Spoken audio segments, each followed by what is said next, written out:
when I'm talking about evidence-based management, I generally talk about 4 key value areas with specific metrics in those areas. The reason I talk about 4 key value areas is because they cover different aspects of our holistic system view, right? Rather than a suboptimization, a suboptimal optimization at a single level. We want to ensure that we have metrics in all of those key value areas. And the key value areas, the 4 key value areas in Scrum.org's evidence-based management guide, is kind of broken into 2 categories. So there's 2 key value areas in each of the categories. The one that is more business focused is the market value. So we need to, if we have a product and we're trying to, we're building a software product and we're trying to get it into the market, there are 2 places we have to look for where our value is. One is the current value of our product, right? That's the product that already exists, potentially, right? If we don't have a product that exists yet, that one maybe doesn't have any metrics yet. But if we do have a product and it exists and we've got it in front of real users, then we want to think about what our current value is and how do we measure our current value, the value we have in the system right now. So I might have telemetry.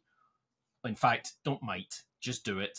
Get telemetry on your product. If you're a product manager and you manage a software product, you should have access to telemetry that shows you what features in the product are used, how often they're used, which users and which of your customers, if you've got bigger customers, which of them use those features, right?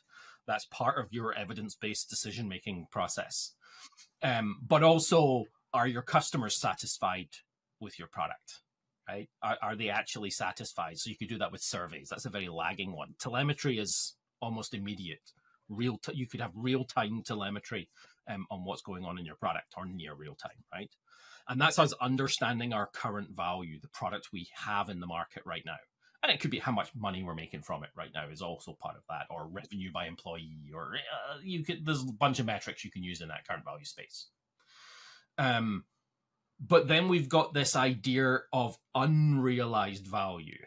That's value that could be in our product that isn't yet. We store a list of the things that we're gonna go build in our product backlog. So that's part of the story, is your product backlog. But also you're probably looking at market analysis, competitor analysis.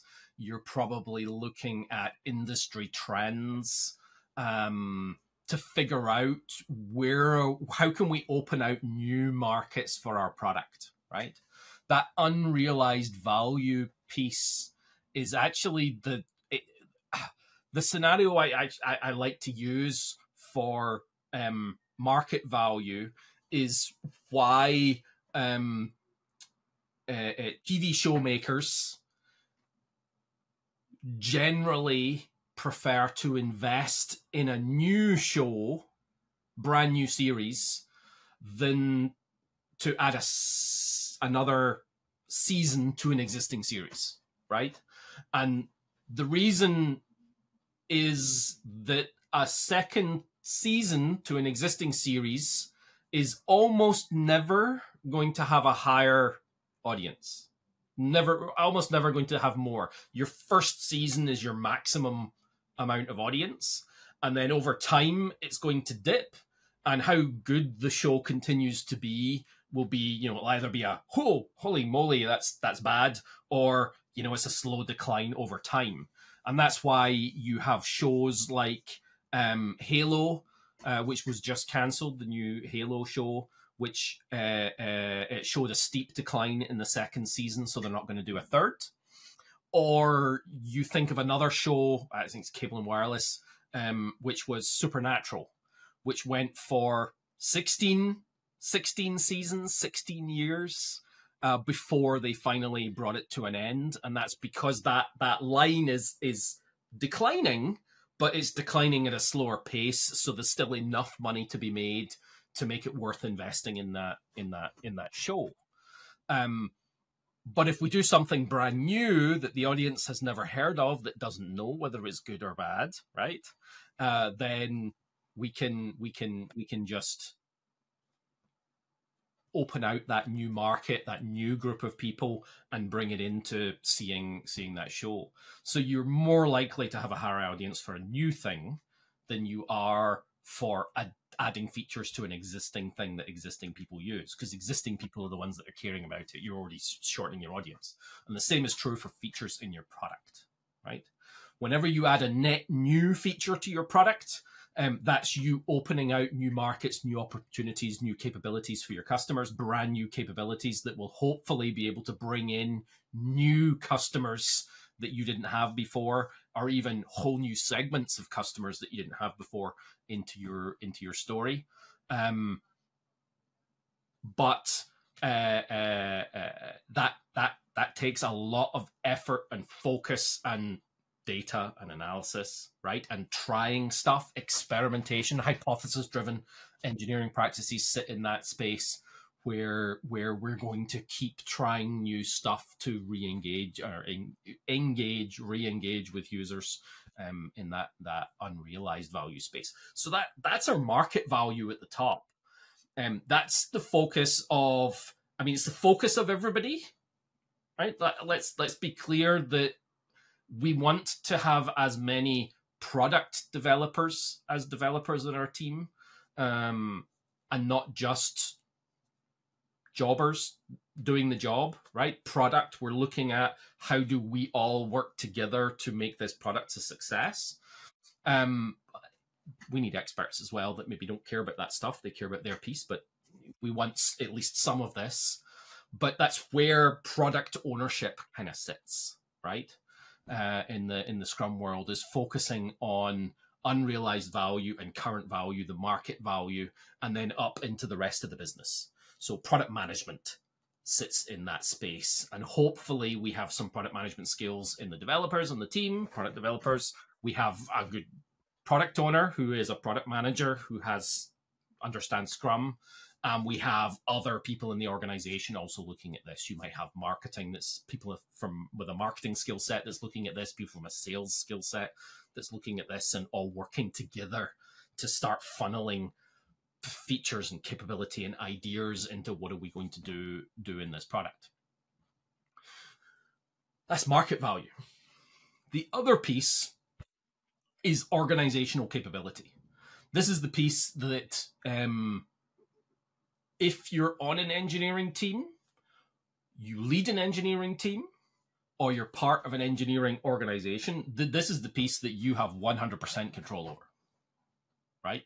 There are no excuses in this space. It's all you guys. It's all you. And those two key value areas are ability to innovate, right? So ability to innovate is about how much focus, how much time, how much effort do we spend innovating net new functionality, right? How much time do we spend on that net new functionality versus on the other stuff that we have to do, that we do have to do, right? We have to do a lot of other stuff as well. But are we maximizing the amount of time we are able to spend on that, and minimizing the amount of time that we spend struggling with complexity? Right? So technical debt's in that space of ability to innovate. Any technical debt is going to reduce your ability to innovate. Any undone work is going to reduce your ability to innovate. Anything that is slow is going to reduce your ability to innovate, right? We have to spend time on the slow stuff rather than the fast stuff. And then the other side of that is time to market. Time to market is how quickly can we go from that change we've made all the way to production. So those two make up organizational capability, and we need to measure them as well. So our ability to innovate can be measured in lots of different ways. I have some metrics examples that I can use over here. Ability to innovate has loads and loads of metrics. I generally, my background's engineering, so my list is going to be a little bit engineering focused. But if we're building a product that has customers that take versions of our product, either because we run private cloud for them, right? Private instances, and we don't continuously update it, they choose to take a version of the product, or because we're building something that people install, right? They either install it on their phone, their desktop, their environment. I probably want to be looking at our percentage of people that are on the current version of our product, right? I probably want to be looking at our time spent merging code between branches, right? How much time do we spend on that? If you've got a branching policy, usually that's if you promote by environment. This is really old school DevOps, right?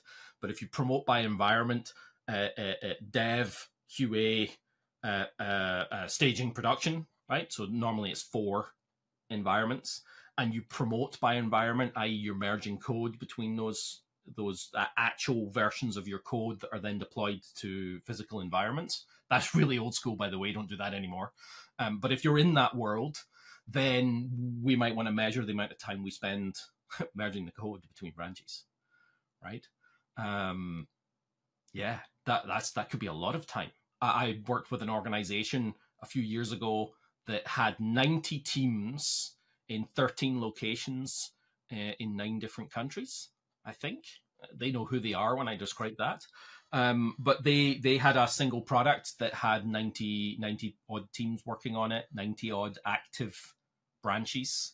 And then merging that down and creating a unified product was a lot of work and a lot of effort.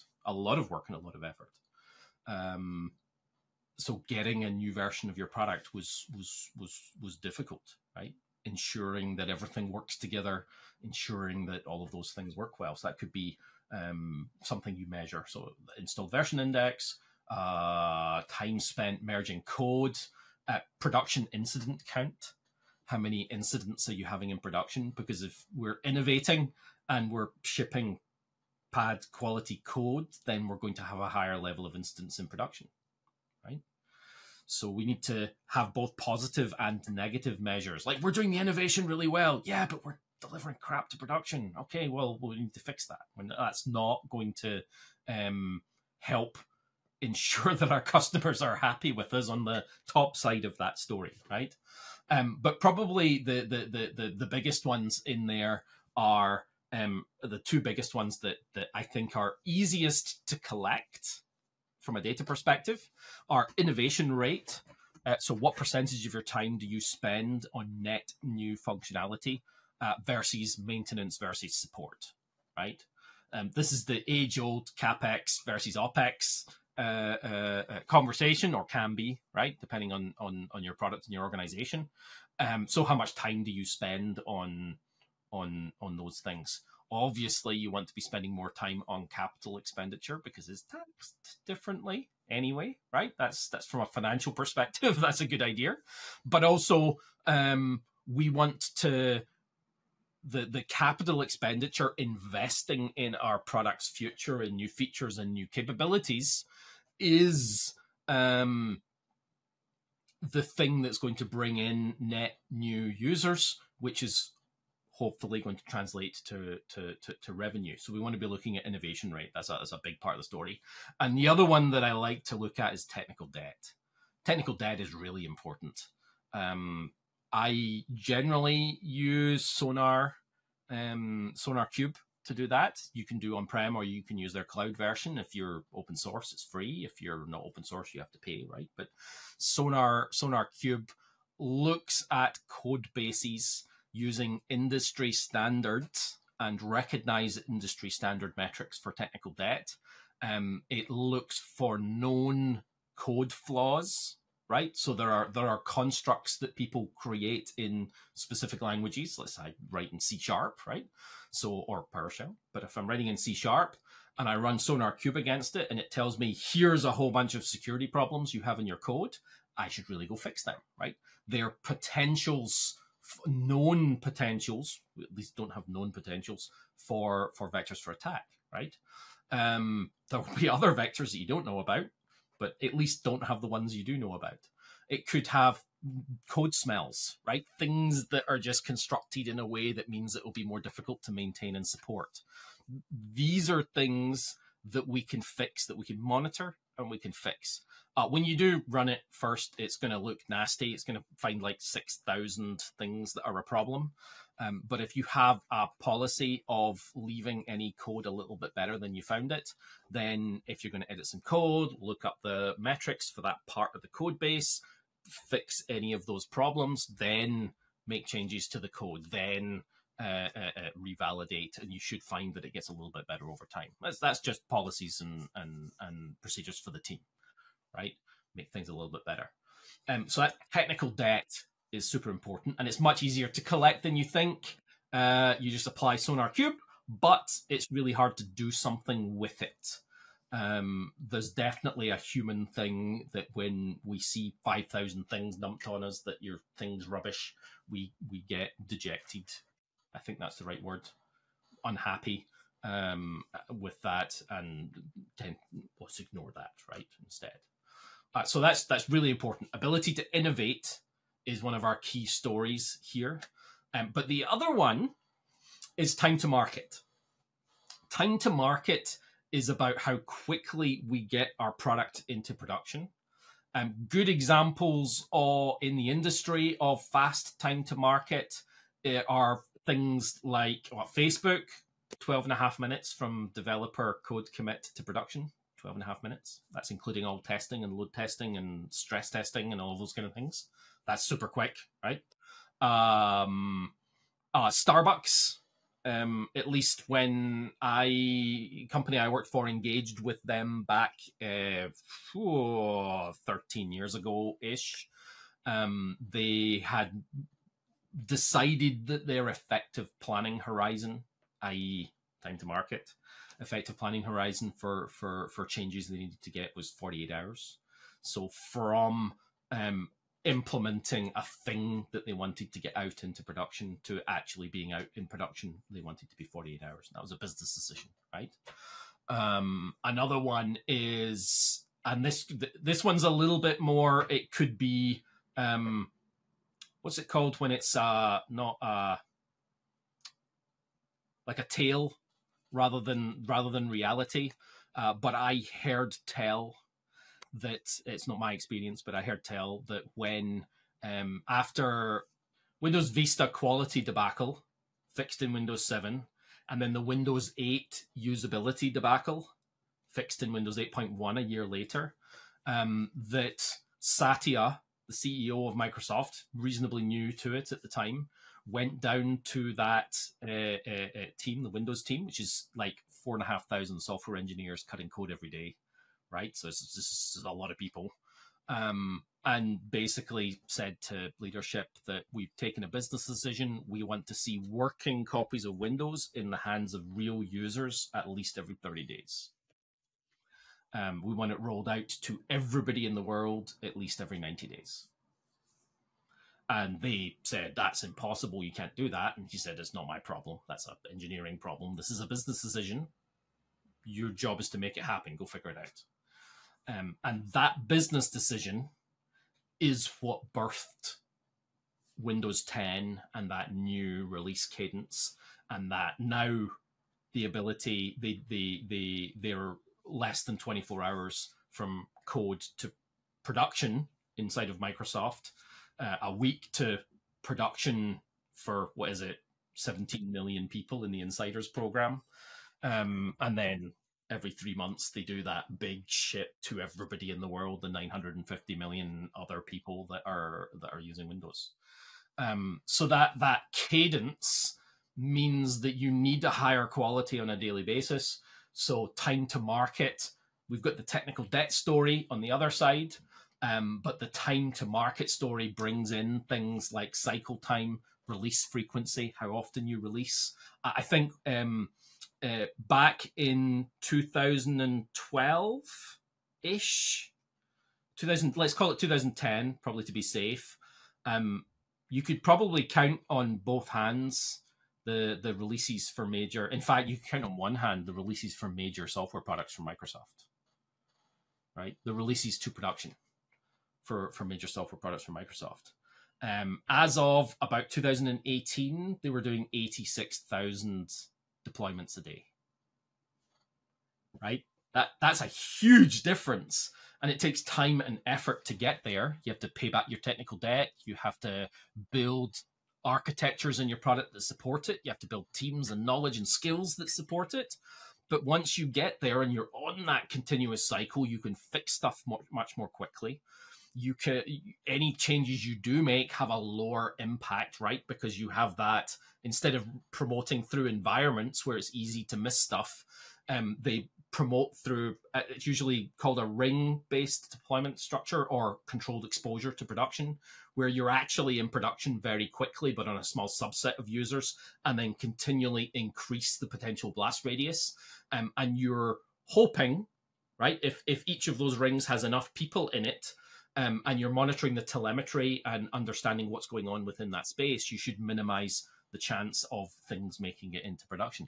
Perhaps that's something that CrowdStrike should have done. I just saw a post from those guys that said, yeah, we're going to start doing that now. It's like, yeah, you should have been doing that already. You really should have been doing that already.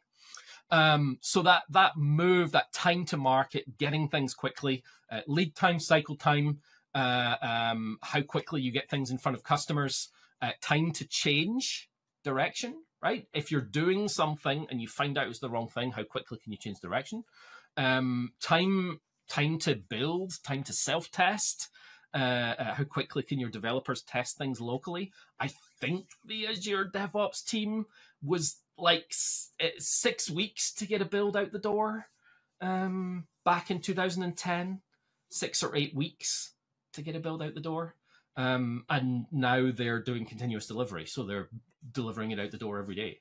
And that time to market reduction, even just time to self-test, how quickly do your developers know that they've caused a failure, right? How quickly can they find out they've caused a failure? I've got a perfect example for something I've been doing recently. I build, maintain, and support a tool called the Azure DevOps Migration Tools. It's for moving data around in Azure DevOps. So you can bulk copy work items with their history from one server to another server, or one environment, that type of thing. But I decided to update the automated build systems. So I have a fully automated, fully integrated end-to-end pipeline for continuous delivery to production with that. So I make a change, I send it to the repo, I merge it into main, and it ships to production, right? And I had it in an old tool, and I wanted to move it to a new tool, which means I had to rebuild the whole thing in a new environment. And it takes about 12 minutes to run the full process. So whenever I make a change, I have a convoluted process to get it into a place where it will run everything. And then running the whole build takes 12 minutes. So I have to wait for 12 minutes to find out if the changes that I've made have a result. And it took me probably 2 weeks to do something that I should have been able to do in a couple of days.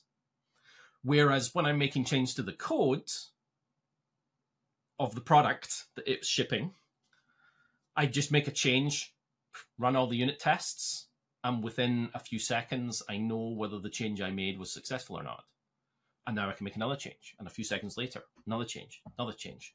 So tightening that cycle, shortening that ability for your developers to find out they've done something wrong. I think the Azure DevOps team at one point was 48 hours, right? With their automated builds, and because they had mostly end-to-end system tests. Don't do that either anymore, right? That's like so 15 years ago, end-to-end system. In fact, so 20 years ago, end-to-end system tests are not a way to validate that your product works. That's the poor man's I can't be bothered actually building quality into my product, and I need to test quality in way of building of ensuring that your product works. Unit tests. Unit tests, behavior driven, whatever you need to do, but unit tests. Fast running, super quick unit tests. I think the Azure DevOps team went from 48 hours, and then it took them 4 years to take all of those. I think they had like 30,000 system tests and turn them into 90,000 unit tests. And the 90,000 unit tests run in 3.5 minutes, and the 30,000 system tests took 2-3 days to run, right? That's a huge impact on your engineering team's ability. That engineers are waiting for those things to be successful. If they're not waiting, they've moved on to other things, and now you're suffering context switching and cognitive load between those things. So from a organizational capability perspective, all of this stuff is 100% within the control of IT, of engineering, of whoever builds the product. Do that right. If you're able to do that really quickly and really effectively, that gives the business the incentive that well, we can ask for something and get a change really quick. So what should we be asking for? Perhaps we should start thinking about hypothesis and trying stuff and testing stuff that we can get into the product, test in production, and then perhaps we ditch it out the product because it's not providing the value that we think it should. So this idea of evidence-based management as the 4 key value areas. So current value, which is your product that exists right now, collecting telemetry, understanding what's going on and how users are using it. Your unrealized value, which is things your product doesn't do yet. So that could be stuff you know it doesn't do yet, or that you don't know that it doesn't do yet, or you don't know that it doesn't do yet, right? That's getting new markets, opening up new markets, getting new customers, getting new capabilities, right? That's your market value. And then at the bottom, you've got your organizational capability with ability to innovate. How much time do you spend adding net new functionality versus supporting and maintaining existing functionality? And time to market. How quickly does it take for a change you make to get into production and hopefully close that learning loop all the way back to your product and have that full time to learn cycle in there? That is the 4 key value areas of evidence-based management.